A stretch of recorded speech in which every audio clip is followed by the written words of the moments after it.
Aristotle ने अपने गुरु प्लेटो को क्रिटिसाइज करते हुए बोला, अगर आप इस पूरी दुनिया, अल्टीमेट रियलिटी या फाइनल कोज को समझना चाहते हो तो आप फैक्ट्स इग्नोर नहीं कर सकते, आपको रियलिटी को एक्सेप्ट करना पड़ेगा। कुछ ऐसे इंडियन और वेस्टर्न फिलोसफर्स रहे हैं जो अपने आसपास की दुनिया को रियलिटी नहीं मानते, उसे माया बताते हैं, जैसे शंकर और हीगल। एरिस्टोटल का सिंपली ये कहना था, अगर मैं इस दुनिया को रियल ही नहीं मानूंगा, सिर्फ फैक्ट्स, कॉन्शियसनेस, आइडियाज पर ही काम करूंगा, तो मैं अल्टीमेट रियलिटी को जानूंगा कैसे? अगर आप किसी से पूछो ये दुनिया किसने बनाई, क्यों बनाई, तो लोग इसका डायरेक्ट आंसर तो देंगे नहीं, बल्कि दूसरी दुनिया ही खड़ी कर देंगे। जैसे हर रिलीजन कहते हैं कि हम इंसान अपने कर्म भोगने इस धरती पर आए हैं, एक दिन हमारे कर्मों का हिसाब होगा, उसके हिसाब से हम नरक या स्वर्ग जाएंगे।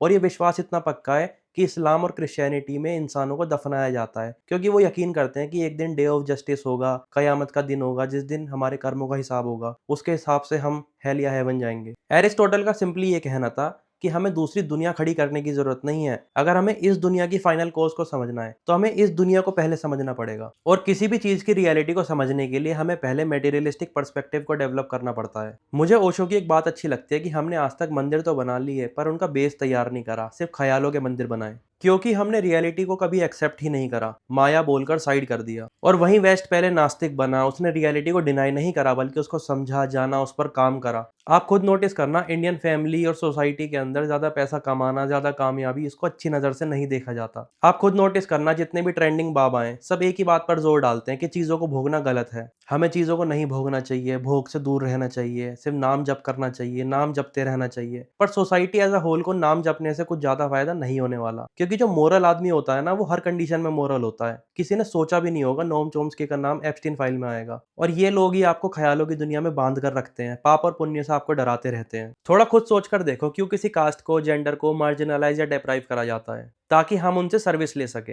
हमेशा से इंडियन सोसाइटी में 90% स्टेट 10% लोगों को सर्विस प्रोवाइड करता रहा है। मगर ऐसा क्यों? क्योंकि वो 10% लोग उन 90% लोगों के मन में डर बिठा पाए, जैसे आज भी बिठा पा रहे हैं बड़ी इजीली। तो अब देखो, हमने सोसाइटी में दो इतने बड़े हिस्सों को तो काट ही दिया, जेंडर के बेसिस पे विमेन को और लोअर कास्ट को। और जिन लोगों ने इतने बड़े पोर्शन को अलग करा, उनके दिमाग में तो बस ये ख्याल है कि हमें तो सब कुछ पता ही है। तो वो क्यों किसी साइंटिफिक डेवलपमेंट, रिसर्च, इन सब पर ध्यान देंगे? वो तो लोगों को बस डराएंगे और पागल बनाएंगे, जैसे आज भी कर रहे हैं।